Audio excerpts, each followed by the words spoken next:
Valerie with Eugene, and today we're gonna discuss and have a talk about perspectives that we have on things that appear in our life, about our vision and how it can change based on the angle we see things.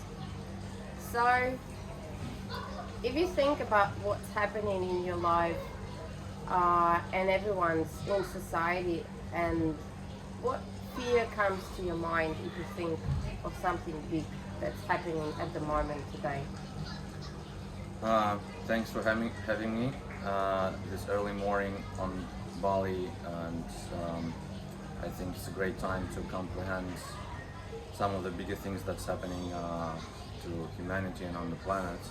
Well, back to your question, I think the biggest fear is huge amount of change, and change comes with different elements. One of them is obviously technology and economical, political instability. With technology aspect of that, people are just afraid that things are coming through very quickly and too quick for them to adopt and embed and embrace them in their lives. Even those people who are pretty good with tech and understand how it functions, they're playing catch-up game at the moment. And the whole, buzzword about change or quick change in our lives is becoming a reality, and we really need to address that. So, if you think of the fear, and you say this is a change and ability to adopt, where do you think the actual fear is, in adoption or in technology itself, or in our ability to change ourselves? I think that from my perspective, the fear is kind of the challenging people from the place of unknown. People, they just don't know what's coming. Uncertainty, and so they really don't know what to prepare for. That's how our brain functions. I think that's the part of the brain that is responsible for basic functions, how to prepare us for any threat. So if something is unknown, we automatically decipher it in a way that it's a threat, which may not necessarily be the case, but that's how we approach that. And then if you kind of trying to apply this second slow thinking mode, as they call it, or the one that is more analytical, then we're trying to decompose what's actually happening, what does it mean for our businesses, jobs, personal lives, and so on. So it comes to a basic fear of threat, that we're unable to create a safe space for us, and it's coming from the primal brain that just wants to survive in the current world, and technology is just the new way we found this threat. Yeah, absolutely. Most of the people, they are living in the survival mode, just making sure that they have shelter, food, predictable income, and that is a safety zone for them. If any of those elements are potentially, assumingly under threat, they feel threatened, and they play the fight or flight mode, and trying to basically counterattack the source of potential threat. In our case, if we're focusing on technology, that's one of those. Obviously, I think the real threat is coming from humans in terms of their relationship to each other. The other things that are involved are just basically they're illusions in a way, because we create technology that is neutral, and then we infuse it with what's required for the creator.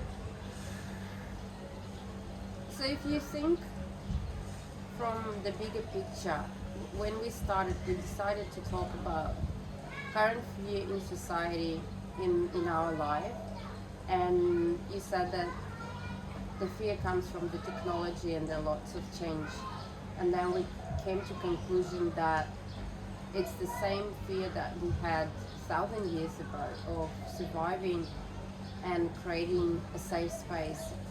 Mm, It was in the caves, and now it's in the new technological world.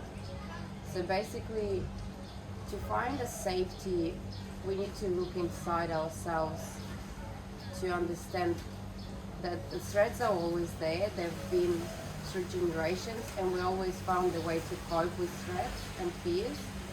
And now it's just a technology. It's another way of humanity to find solution and create safety for themselves, no matter the time we live in. And it was always there. And as soon as we have food and shelter, we feel safe again.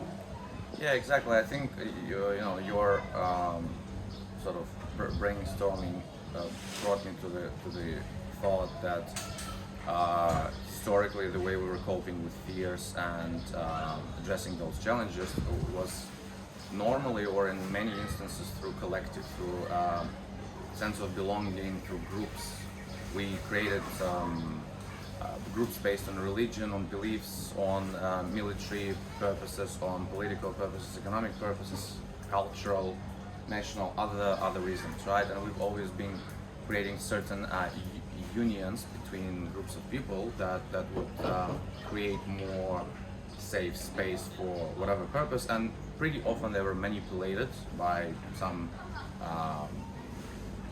leaders or some people who would consider themselves supreme to others. But in reality, that's external answer to how we can manage that. And there is always an internal factor. Even given the example of giving just now, when there is a group and there is some small amount of people who are trying to hijack that group for their egoistic purposes, whatever they are, that's where it breaks. So if there is no internal work on the individual level, any group is doomed to failure in a way. And that's what we do with the perspectives. We start the conversation with our fears or issues, concern that we have in life, and then we draw it back to the general feeling that we have, and it comes through in every generation. We had these fears. It's nothing new that technology is scary or should be a big concern. It's another way for us humans to find a solution to feel safe. And that's one of the perspectives to look at this. Well, yes and no from my perspective, in terms of is it a new threat or is it similar in the context of how we perceive it? Probably it's from our brain or from our perception, it's similar, but I think it's potentially can become the first example in history when the threat is actually external by its nature and created by our hands. So it's not even like natural disasters or any other things that are coming from, may come from our planet. It's actually technology and the way it develops, artificial intelligence or algorithms that are impacting our life already. They are created with our hands and they're external, and they, depending on the angle you take, there's a lot of discussion whether they can take their own routes in development, which will be uncontrolled by humans. So historically, the wars and the conflicts and the threats were coming from humans to humans, and it was always in between us, and we were always trying to find a more harmonious way to coexist and co-develop on one planet. Now we're in the age where we have two major discussions, whether we should become or actually becoming in the next, say, 50 years an extraterrestrial species or extra Earth species, and then how far we'll go with the development of technology, which can eventually become autonomous in its will and decision making. I'm not even going into consciousness because we're still trying to figure it out, but it may become autonomous in its decision making and will from humans. So we are actually facing first time in the history, unless we don't know something about aliens coming to our planet thousands of years ago, and probably we don't know, and probably they were there, but our maturity and development phase back then wasn't enough to actually see that bigger picture of that threat. So we were just afraid of I don't know, some big animals in the woods, and we were afraid of bad weather and lack of shelter. Right now we are coming to the phase that it's something outside of human source of threat. Before it was just like, okay, these bad guys have done something to these guys, and we need to figure out how to avoid that in the future. And that's an interesting point, that we started with one angle of looking at it as the fear is coming from the challenges of change, to the point that we're actually talking about evolutionary change in humanity. And this is the perspective we'll have a look in our next video and discuss how do we find our purpose on this planet if AI is coming into a new version of us. And that's probably another thread that comes to mind, and the fear evolves from it in humanity.